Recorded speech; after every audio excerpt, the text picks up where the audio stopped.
Dari beberapa generasi Redmi yang sudah dirilis oleh Xiaomi, hanya pada seri 10 lah yang paling berkesan di mata user.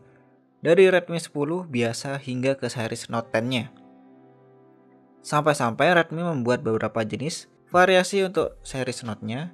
Yang pertama adalah Redmi Note 10, lalu ada Redmi Note 10S, Redmi Note 10 10 Pro, dan yang terakhir adalah Redmi Note 10 5G. Kebanyakan user memilih Redmi Note 10 dan Note 10 Pro karena banyak peminatnya ketika series ini rilis di tahun 2021. Dan sekarang di tahun 2025, apakah masih worth it HP ini untuk dibeli? Karena untuk harganya yang mirip-mirip dengan series penerusnya yaitu Redmi Note 11, dan di harga yang mirip-mirip juga yaitu bisa mendapat second di harga dengan series yang lebih tinggi yaitu 13C. Tapi HP ini adalah surga bagi teman-teman yang suka pakai custom ROM karena banyak developernya. Oke, setelah kemarin kita buat video unboxingnya, sekarang kita akan review unitnya dan akan tes gaming full, tapi seperti biasa ya, videonya terpisah supaya tidak panjang. Oke, ini adalah Redmi Note 10 di tahun 2025. Di mana posisinya dan beberapa user sudah pada upgrade ke series yang lebih tinggi yaitu series Note 13 atau pada hijrah ke Poco X5 dan Poco X6.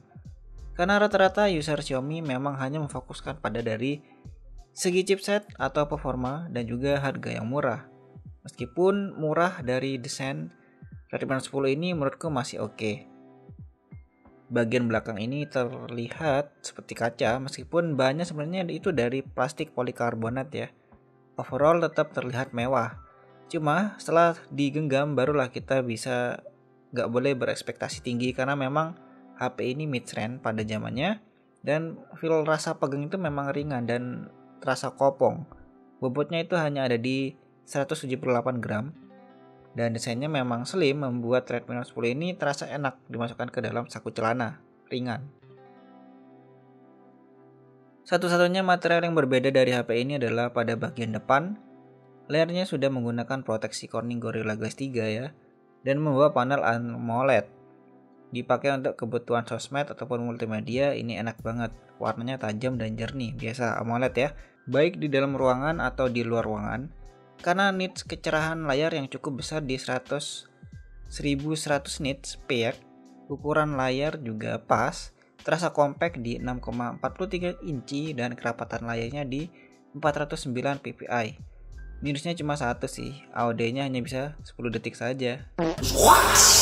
Kita coba lihat dari sisi-sisinya. Di sebelah kanan ada tombol volume dan tombol power yang sudah menyatu dengan sensor fingerprint.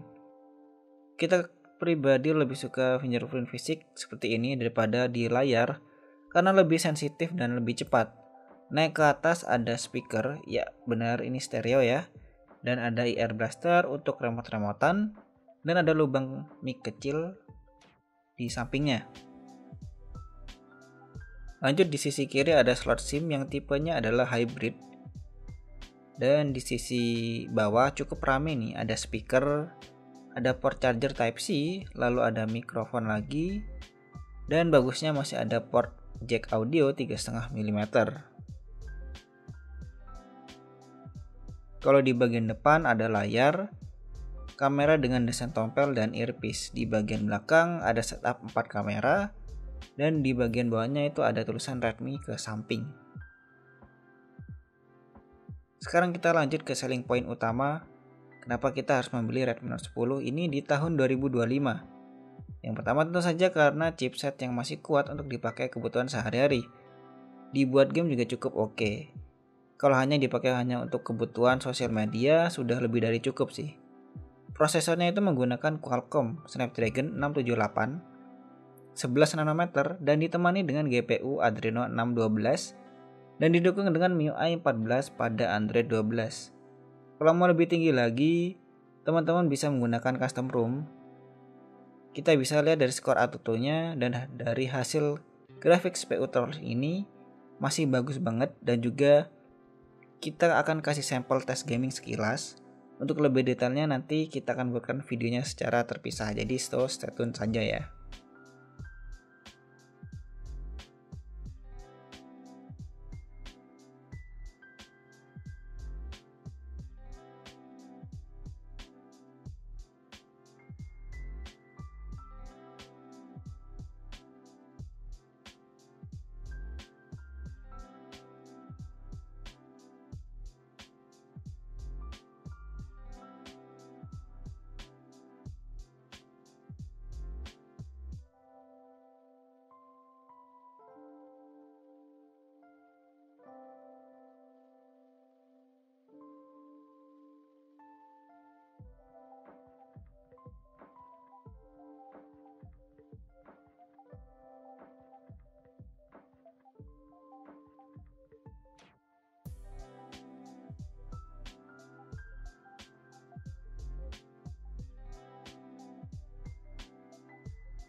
Membahas soal game di era sekarang, pasti semakin bagus grafik dari suatu game, maka akan semakin besar juga storage yang terpakai, dan benar saja itu yang harus dipertimbangkan untuk memilih HP zaman sekarang, di mana rata-rata Android sudah membawa kapasitas memori internal sebesar 250 GB di tahun 2024, 2025, dan seterusnya. Dan ini yang menjadi salah satu kekurangan dari Redmi Note 10 ini, karena unit yang kita review ini hanya membawa 4/64 GB saja. Jadi terasa sedikit, tapi ada juga pilihan variasi yang lebih tinggi, yaitu 6/128. Wait, ada lagi.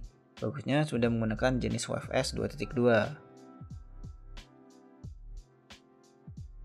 Urusan perfotoan ini juga yang menjadi daya pikat Redmi Note 10 pada masanya, karena kameranya tergolong cukup bagus di harga 2 jutaan pada saat itu.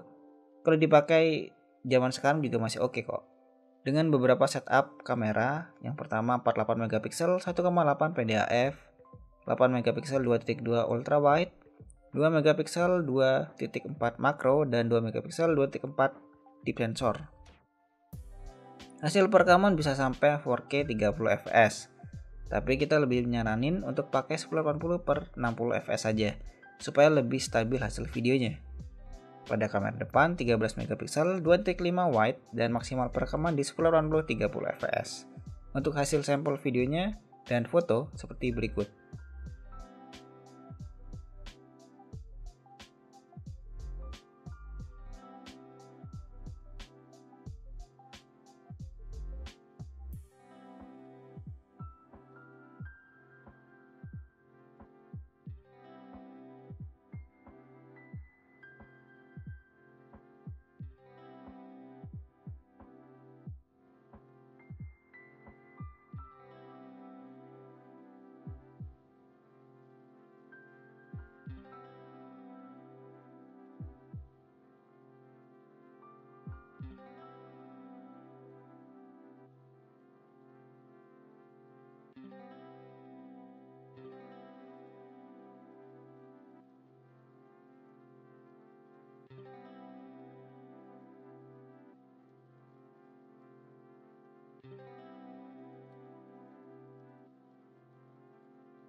Oke, ini adalah hasil perekaman Full HD 30 fps 1080 kali 30 fps.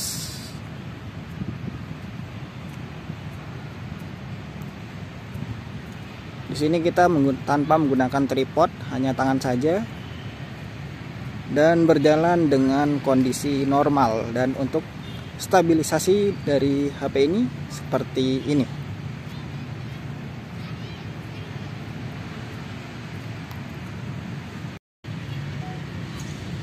Oke, ini adalah hasil perekaman menggunakan kamera depan 1080 30 fps Full HD dengan jalan normal.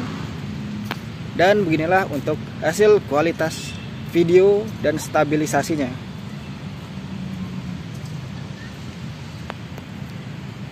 Poin terakhir adalah daya tahan baterainya. Sudah tidak perlu dipikir panjang ya, kalau untuk dari brand Cina ini memang tidak pernah pelit kalau kasih baterai besar di ukuran HP yang slim, membawa baterai sebesar 5000 mAh dengan kecepatan charger 33 watt, pengisian daya 25 menit sudah sebanyak 50% dan 74 menit di 100%.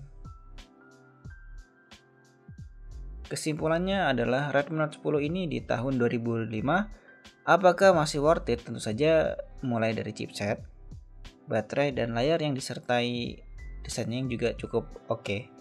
Overall dengan penggunaan ringan ya. Oke, mungkin pembahasan kita tentang Redmi Note 10 sudah cukup dan selanjutnya kita akan bahas tentang custom ROM di HP ini. Oke, kalau ada pertanyaan tentang video ini atau mau request pembahasan lain bisa tulis saja di kolom komentar. Dan terima kasih yang sudah nonton videonya dari awal sampai akhir. Kita ketemu lagi di video selanjutnya. See you.